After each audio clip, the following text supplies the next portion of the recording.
আসসালামু আলাইকুম। সবাইকে স্বাগত জানাচ্ছি আমি নাইম ফাথম মুবিন। শুরুতে সংবাদ শিরোনাম।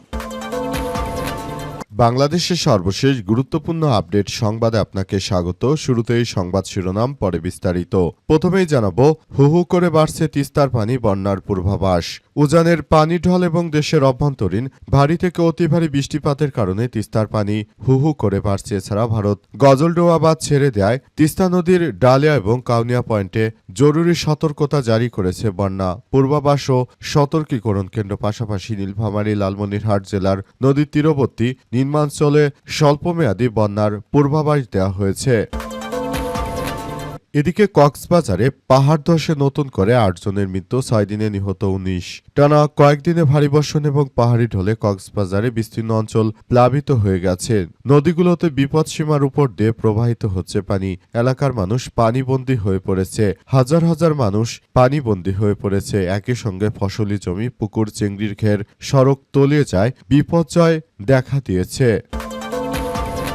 এবারে জানাবো, চীনে কাঁঠাল রপ্তানি করবে বাংলাদেশ, বললেন প্রধানমন্ত্রী। বাংলাদেশের সবথেকে জনপ্রিয় ও পুষ্টি সমৃদ্ধ ফল কাঁঠাল এবার বিশ্ববাজারে বিশেষ করে চীনে রপ্তানির উদ্যোগ নিয়েছে সরকার। সম্প্রতি চীনের সফরকালে সংক্রান্ত একটি গুরুত্বপূর্ণ চুক্তি স্বাক্ষরিত হয়েছে বলে জানিয়েছেন বাংলাদেশের প্রধানমন্ত্রী তারেক রহমান। এরপর জানাবো, গ্রামে গেলে বিদ্যুৎ ইস্যু আমাদের বিব্রত করে, আমরা যথাযথভাবে বিদ্যুৎ দিতে পারি না, বললেন সংসদে সরকার দলীয় এমপি।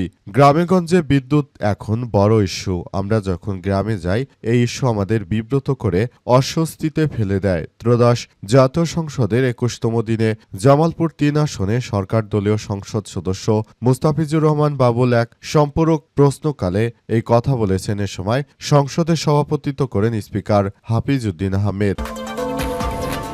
এবং সর্বশেষ জানাবো, শৃঙ্খলা ভঙ্গের দায়ে বিএনপির যুবদলের ৩০০ নেতাকর্মী বহিষ্কার। দলীয় শৃঙ্খলা ও আদর্শ পরিপন্থী কর্মকাণ্ডে জড়িত থাকার অভিযোগে সারা দেশে বিএনপির যুবদলের ৩০০ নেতাকর্মীকে বহিষ্কার করা হয়েছে বলে জানিয়েছে দলটির কেন্দ্রীয় কমিটির সভাপতি আব্দুল মোনায়েম মুন্না। আজ রাজধানী পল্টনে সমসাময়িক বিষয় নিয়ে সংবাদ সম্মেলনে লিখিত বক্তব্যে তিনি এসব কথা জানান। প্রিয় দর্শক, এতক্ষণ শুনছিলেন সংবাদ শিরোনাম, এবার বিস্তারিত।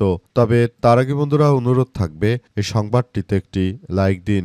এই চ্যানেলে আপনি নতুন হয়ে থাকলে আমাদের সংবাদটি দেখতে দেখতে চ্যানেলটি সাবস্ক্রাইব করে রাখুন। কমেন্ট করে বন্ধুরা আপনার মূল্যবান মতামত জানিয়ে দিন আপনি বিশ্বের কোন দেশ থেকে বা বাংলাদেশের কোন স্থান থেকে আমাদের সংবাদটি দেখছেন এবং শুনছেন।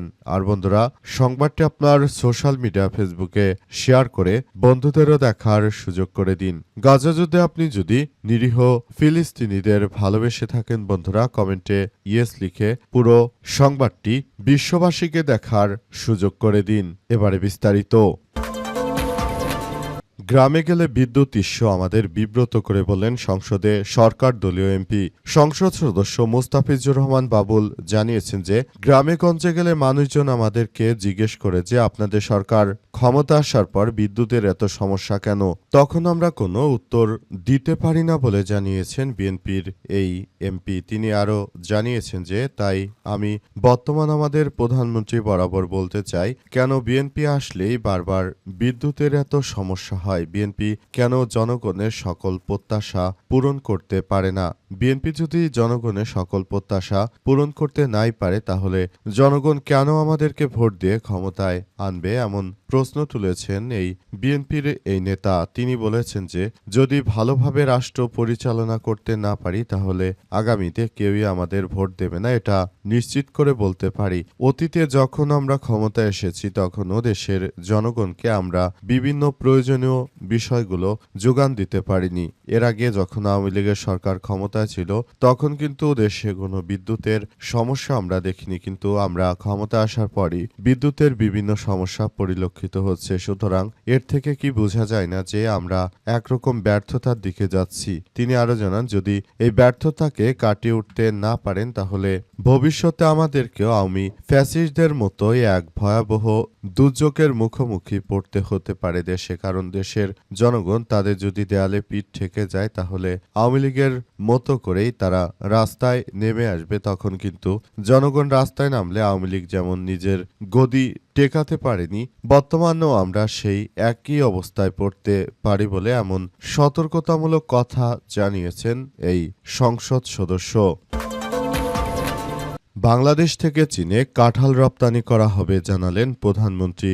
সাম্প্রতিক সময়ে বাংলাদেশ থেকে সরকারি সফরে চীনে গিয়েছিলেন প্রধানমন্ত্রী তারেক রহমান। তিনি মূলত জানিয়েছেন যে বাংলাদেশ থেকে অত্যন্ত সুস্বাদু এই ফলটি আমরা চীনে রপ্তানি করতে চাই, সেজন্য চীনের সঙ্গেও এক ধরনের সমঝোতা হয়েছে বলে এমন তথ্য জানা যাচ্ছে।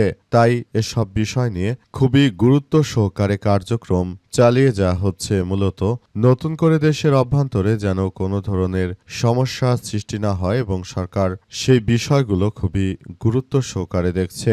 আসলে নতুন করে সরকার বিষয়গুলোকে খুবই গুরুত্ব সহকারে কার্যক্রম চালাচ্ছে, যাতে করে আর দেশের অভ্যন্তরে যে কোনো সমস্যা মোকাবেলা করা যায় বলে মনে করেন তারেক রহমান, এবং সে অনুযায়ী তিনি যথাযথভাবে ব্যবস্থা গ্রহণ করতে শুরু করেছেন। সরকারের পক্ষ থেকে আরও বলা হয়েছে যে বর্তমান সময়ে সরকার বাংলাদেশের কৃষকদের জন্য কাজ করছে, যাতে করে বাংলাদেশে যেহেতু এই ফলটি অধিক মাত্রায় হয়, সুতরাং চীনে কাঁঠাল রপ্তানি করে যদি বাংলাদেশের আরও কর্মসংস্থান বাড়ানো যায়, এমন কিছু বিষয় নিয়ে সরকার ইতিমধ্যে কাজ শুরু করেছে। হু হু করে বাড়ছে তিস্তার পানি, বন্যার পূর্বাভাস। উজানের পানি ঢল এবং দেশের অভ্যন্তরে ভারী থেকে অতি ভারী বৃষ্টিপাতের কারণে তিস্তায় হু হু করে পানি বাড়ছে। নদীর ডালিয়া এবং কাউনিয়া পয়েন্টে সতর্কতা সংকেত জারি করেছে বন্যা পূর্বাভাস ও সতর্কীকরণ কেন্দ্র। পাশাপাশি নীলফামারী, লালমনিরহাট জেলার নদীর তীরবর্তী নিম্নাঞ্চল স্বল্পমেয়াদী বন্যার পূর্বাভাস দেওয়া হয়েছে। আজ নদীর ডালিয়া এবং কাউনিয়া পয়েন্টে সতর্কতা সংকেত জারি করেছে বন্যা পূর্বাভাস ও সতর্কীকরণ কেন্দ্র। এদিকে মঙ্গলবার দিবাগত রাত থেকে বুধবার সকাল পর্যন্ত রংপুর বিভাগে 586 মিলিমিটার বৃষ্টিপাত রেকর্ড করা হয়েছে।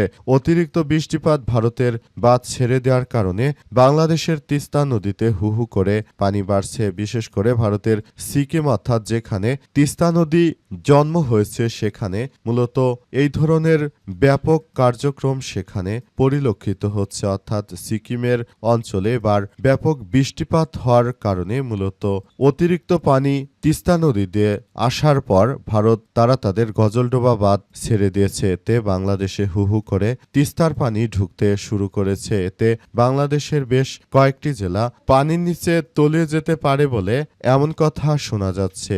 বিষয়টি নিয়ে ইতিমধ্যে বাংলাদেশের সবার মনে আতঙ্ক বিরাজ করছে। অনেকেই বলাবলি করতে শুরু করেছে যে এই ধরনের ঘটনা আমাদের সবাইকে চরমভাবে হতাশার মধ্যে ফেলে দিয়েছে। আমরা বিষয়গুলো নিয়ে খুবই উদ্বিগ্ন হয়ে পড়েছি। কক্সবাজারের উখিয়ায় পাহাড়ি ঢলে মাটি চাপা পড়ে একটি মাদ্রাসা মাটির নিচে ডেবে গেছে। এই ঘটনায় অন্তত ১৯ জন আহত এবং ৮ জন নিহত হয়েছে। আজ এমন ঘটনা ঘটে। তীব্র বৃষ্টিপাতের কারণে মূলত এই ধরনের ঘটনা ঘটেছে বলে অনেকেই বিষয়টি নিশ্চিত করেছে। তারা বলাবলি করছে যে হঠাৎ করে দেশে মৌসুমি বৃষ্টিপাত শুরু হওয়ার কারণে দেশজুড়ে এমন ঘটনা ঘটছে। এমন ঘটনাগুলো আমাদের সবার জন্য খুবই খারাপ একটি বিষয় হিসেবে আবির্ভূত হচ্ছে। তাই বলতে চাই, এটি এখনই আমাদেরকে খুব সমস্যার মধ্যে ফেলছে। আমরা এখনই বিষয়গুলো নিয়ে খুবই গুরুত্ব সহকারে যদি না দেখি, তাহলে ভবিষ্যতে এটি আমাদের জন্য আরও এক ভয়াবহ বিপর্যয়কর পরিস্থিতির মধ্যে ঠেলে দিতে পারে বলে এমন কথা উল্লেখ করা হয়েছে। আরও বলা হয়েছে যে যাতে করে ভবিষ্যতে আর এই ধরনের কোনো ঘটনার সৃষ্টি না হয়, সেটি এখনই দেখভাল করতে হবে। দ্রুততার সঙ্গে কার্যক্রম চালিয়ে তারপর পুরো পরিস্থিতি সম্পূর্ণ নিয়ন্ত্রণে এনে তারপর কার্যক্রম চালিয়ে যেতে হবে বলে এমন তথ্য নিশ্চিত করা হয়েছে। এবং দেশটাকে সুন্দরভাবে গড়ে তোলার মধ্য দিয়ে সবাইকে এগিয়ে যাওয়ার প্রতি সরকার যে গুরুত্ব আরোপ করেছে, সেটাকে ভালোভাবে দেখভাল করতে হবে। দেশটাকে সুন্দরভাবে গড়ে তুলতে হলে যে কোনো দুর্যোগ মোকাবেলা করে সবাইকে একসঙ্গে কাজ করতে হবে। পাহাড়ের ধসের ফলে দেশজুড়ে যে প্রাণহানির ঘটনা ঘটছে, সেটিতে আমরা শোকাহত। আমরা মনে করি যে কোনো দুর্যোগ সবাই মিলে একত্রে কাজ করলে মোকাবেলা করা সম্ভব। তাই এই ধরনের দুর্যোগ ব্যবস্থাকে আমরা কাটিয়ে উঠে আমরা একটি ভালো ও সমৃদ্ধের রাষ্ট্র কাঠামো গড়ে তুলতে চাই।